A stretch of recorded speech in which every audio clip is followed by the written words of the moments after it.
What's up, guys? Today we're going to be talking about Cha-Ching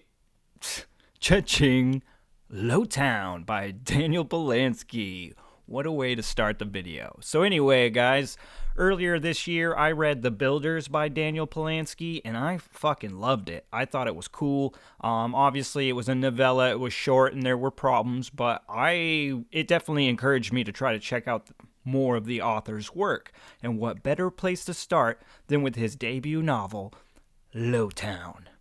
Ooh, let's get into it. Lowtown is a story that is actually almost like a crime noir fantasy, and it takes place in a world that seems not necessarily medieval, maybe more like a World War Depression style era.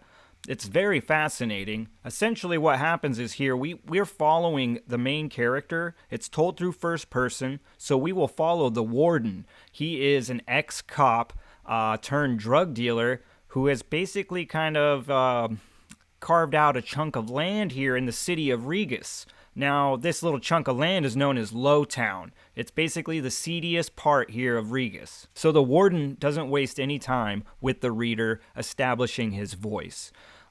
In fact, it really cuts through immediately. Because Lowtown is a slum, it's a dirty place, a shitty place to live, you can tell the warden's education, and his voice just cuts through. We can tell without any backstory that the warden, maybe he wasn't born into, prestige, but certainly somewhere along the way he accomplished it. But somewhere along the way he also lost it. And it's one of those, oh, how the mighty have fallen kind of things. But like I said, we will see this like educated, capable man who has worked himself into, the life of a drug dealer. He's not shiny anymore. Now, when dead bodies of children start showing up in Lowtown, this is something that the warden just can't really let go. For one, it's just an atrocity. We will find that even though the warden is very morally gray, he does have some standards, some morals. So for one, he can't really let this just go.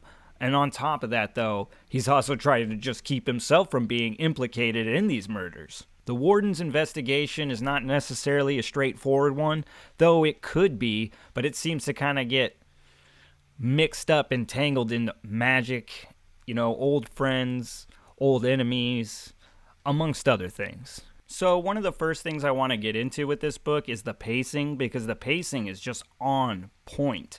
This book is not necessarily a book for people that are, looking for loads of exposition, lots of world building. It's not all that. It's simply like this crime tale story in a fantasy setting, and it is a lot of fun. And the way that Polanski paced this thing out, you won't get bored, and I think that is intentional. And it just pays off very well. This is something I'm definitely going to recommend for slow and struggling readers, because Polansky will take you from almost from plot point to plot point. And I know that there are people out there that might consider that a con, but I do not, because I do think that there needs to be books out there that are like bullet trains that will take you from point A to point B, easy peasy.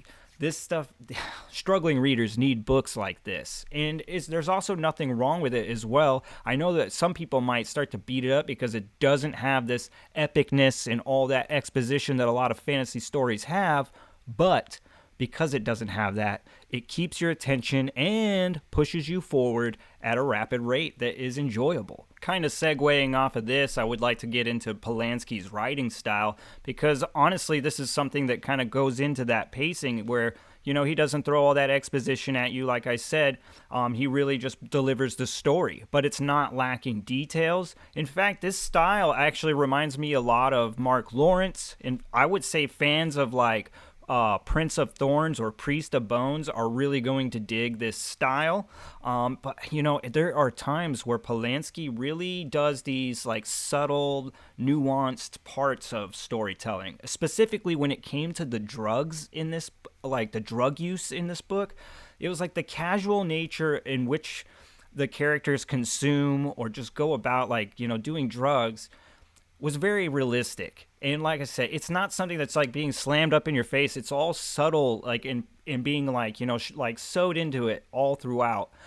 And it's just very believable and it's very realistic. Like, this is how that kind of stuff goes down. And keeping with the writing, I want to talk about Polanski's action, because I think that this is definitely something that shines throughout the book. Like, the warden is a guy that solves problems with his fists or with his trench blade. And if he can't like solve his problems with those, he'll solve them with drugs and alcohol. But Polanski's action is visceral and it's nice. It's that in your face, bloody, grimy action. It's certainly enough. I would see like where people would be like, oh, this is a grimdark book, because it definitely has that effect when you start to read this bloody, visceral, gory shit. And I'm not saying it's strewn throughout the whole book, but when it gets to these parts, man, you're gonna notice. Like, there's just this like jump up in the story where you're like, damn, this is fucking cool. The next thing, I want to talk a little bit about the characters, because this is a first-person narrative, and the warden has a strong voice, but he doesn't necessarily steal the show. And the one thing, though, is that he does at first. And most of these side characters seem kind of one or two dimensional at first. But by the time you end this story, they've kind of fleshed themselves out along the way into like characters that you either care about or at least invested in hating, like, which is actually pretty impressive. Yeah, like I said, I don't want to go too far into the characters. I would say, though, maybe my one con amongst the characters is that the female character work wasn't that strong. That's not something that is a make or break for me, but it's noticeable to me is and this is something that kind of pops up a lot in grimdark books. But yes, I would say that the female characters just felt a lot very weak to me.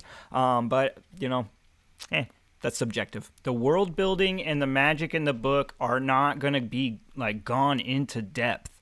So like I said earlier, this is more of a fun read than something you invest shit tons of time into. And so the world building is almost done in a more mysterious way, and it felt kind of in lieu of Lawrence's Broken Empire, because we know that there's the city of Regis, we know that there's this section of it called Lowtown, and we know that there's stuff outside of the walls, but we get very little about that. So in all aspects, Lowtown is a very confined story when it comes to world building. Now with the magic, I would say this is not something that's gonna seems to have a very fleshed out magic system. A little bit more of hey, magic is magic. But I do really like some of the displays that I read here in this book. One of them being very H.P. Lovecraft style, with eyes and mouths and just creepy shit. Which that really popped when I read that part. I was like, ooh. So once again, the world building and the magic in the book might not be up to a lot of people's standards, but I certainly enjoyed it for what it was. Now, when we boil it all down, Lowtown is a crime noir story told in a fantasy setting. And, after reading it, the vibes I really got was it was like Dick Tracy meets From Hell, in fantasy. So it was really, really cool, the vibes I got from this setting. But I will say, though, that the mystery aspect to the book is probably the weakest part of the book. I would say more readers than not will guess who the bad guy is fairly early on. So maybe it's just not that mysterious, but it still plays out so well, this crime drama mystery.